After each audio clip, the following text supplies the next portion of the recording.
No.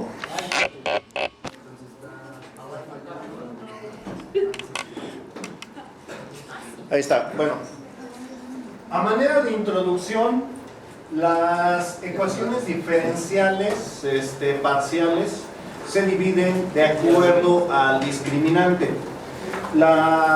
Bueno, pues siempre y cuando sean de segundo grado, las de segundo grado.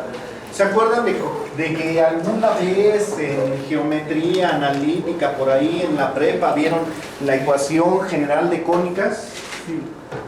Que era prácticamente muy similar a lo que les muestro aquí, que es ax cuadrada más bxy más cy cuadrada más dx más ey más f igual con 0. Bueno, así como para esta, bueno, ¿cuáles son las cónicas? Las cónicas son la hipérbola, el círculo, la elipse, la parábola y la línea recta. En la línea recta es muy fácil de dilucidar porque A, B y C valen 0. O sea que nada más te quedas con los últimos términos. O sea, nada más que tenías esto. De X, Y, F, todo eso es una línea recta nada más. Ajá. En la parábola, la que sigue es que A vale 0, o bien B, C vale 0. O bien C vale 0. Ah, pero también aquí va otra cosa.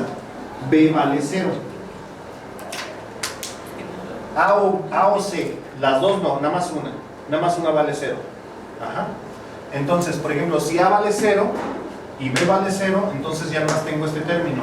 Bueno, aquí, y cuadrada de xy. Entonces, cuando la A vale 0, las parábolas que tienen un y cuadrada, ¿hacia dónde abren? Hacia adelante o hacia atrás.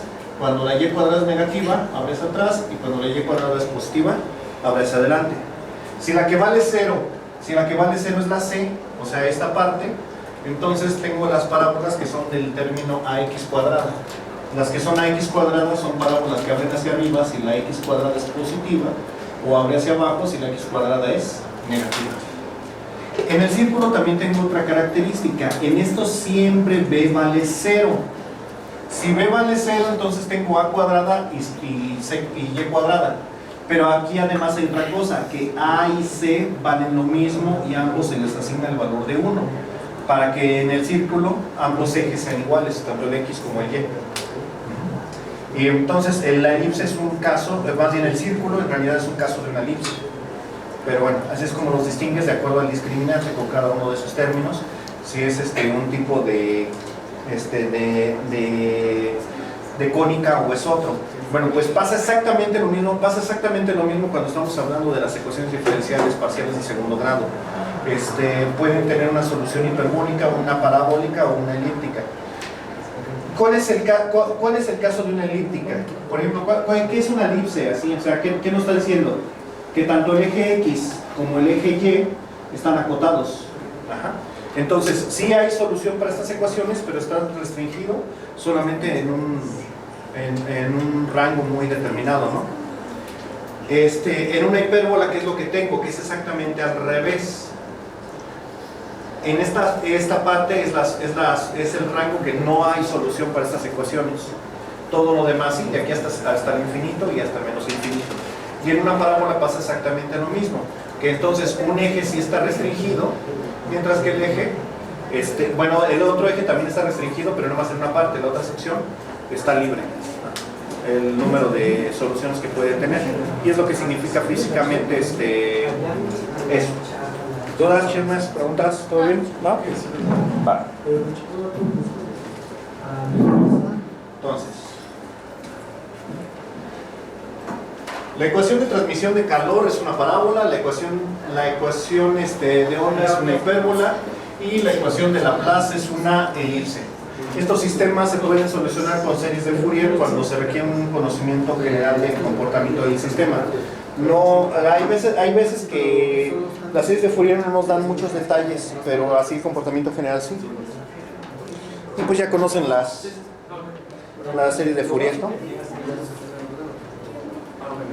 ¿Todos anotando? Ya.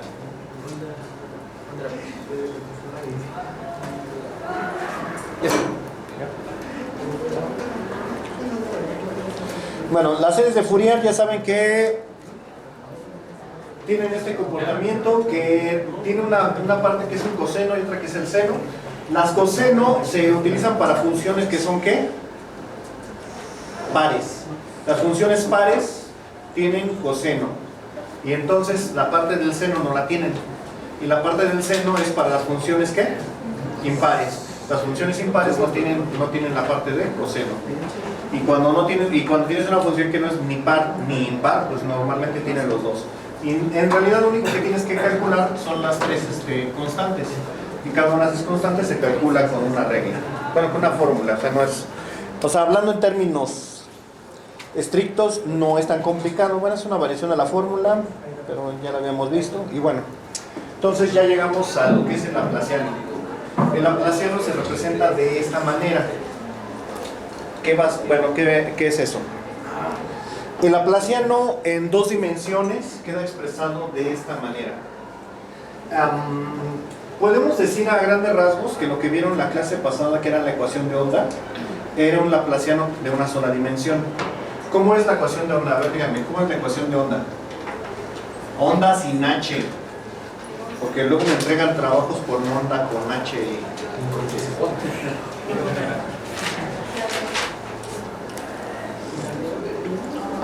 ¿Cómo es la ecuación de onda? La segunda derivada de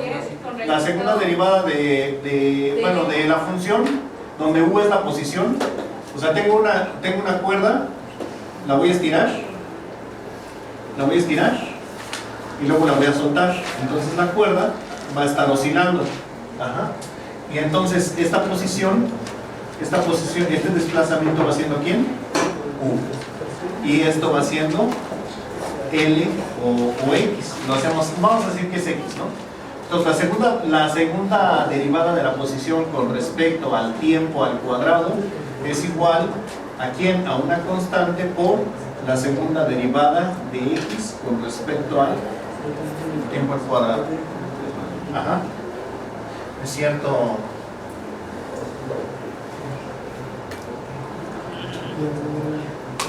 Sorry. Porque esta ¿quién es? ¿Esta quién es? Esta. La aceleración. Bueno, sí, bueno, vamos a poner otra constante acá. Acuérdense que la aceleración es igual a la segunda derivada de la posición con respecto al tiempo. ¿Se acuerdan? Sí. Y entonces esta es la segunda derivada de la posición con respecto a la ubicación con respecto al espacio, ¿no? Entonces, el laplaciano que se utiliza para el movimiento de una onda, el movimiento ondulatorio en una cuerda, nada más es esta parte. Nada más es esto. Ahora, si resulta que lo que estás haciendo vibrar no es una cuerda, sino que es una membrana que está en dos dimensiones, entonces, digamos, estiro la membrana, la jalo, y entonces al momento de que jalo dicha membrana, voy a tener oscilaciones, se van a hacer valles y no se llaman montes, cimas. Se van a hacer cimas. O sea, si yo lo veo en corte, algunas partes de la onda de la membrana van a hacer esto y otras así. O sea, está oscilando, pero está haciendo esto, ¿sí? Está oscilando en dos dimensiones. Cuando algo oscila en dos dimensiones, ya utilizo el laplaciano tal cual. Esa es como que la descripción más fácil. Y entonces, uno de estos ejes, ¿quién es? Uno de esos ejes es X, y el otro eje va siendo ¿quién? Y. Ajá. Y entonces, esto me está diciendo el laplaciano que tengo una oscilación en dos dimensiones, en el eje X y en el eje Y.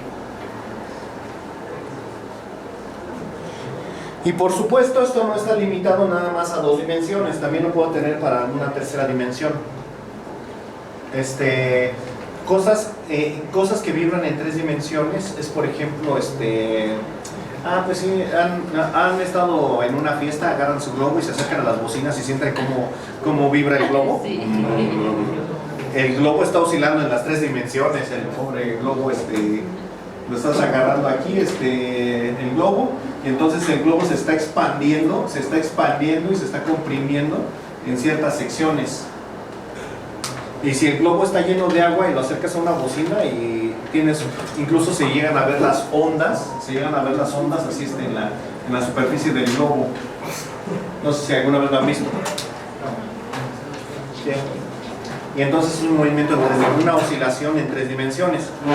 Pero el laplaciano va más allá de nada más describir oscilaciones. Por ejemplo, se utiliza para el gradiente gravitacional.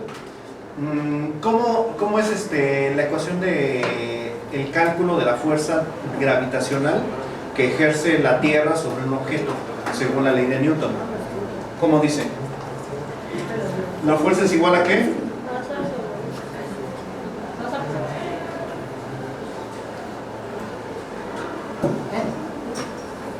¿Qué no vieron esa? Ah, sí. Ay, pues me espantan, se quedan así. Entonces, entonces, si estamos hablando de la Tierra, entonces la fuerza es el peso. La fuerza es el peso. Entonces, si tengo un objeto aquí parado en la esfera llamada Tierra, este objeto con respecto a la Tierra tiene una posición X, Y y Z. Tiene una posición en X, otra en Y y otra en Z. Entonces, el gradiente gravitacional se calcula con el laplaciano en 3 dimensiones. Y lo mismo sucede para campo eléctrico, en ondas térmicas. Bueno, las ecuaciones diferentes. No, perdón, las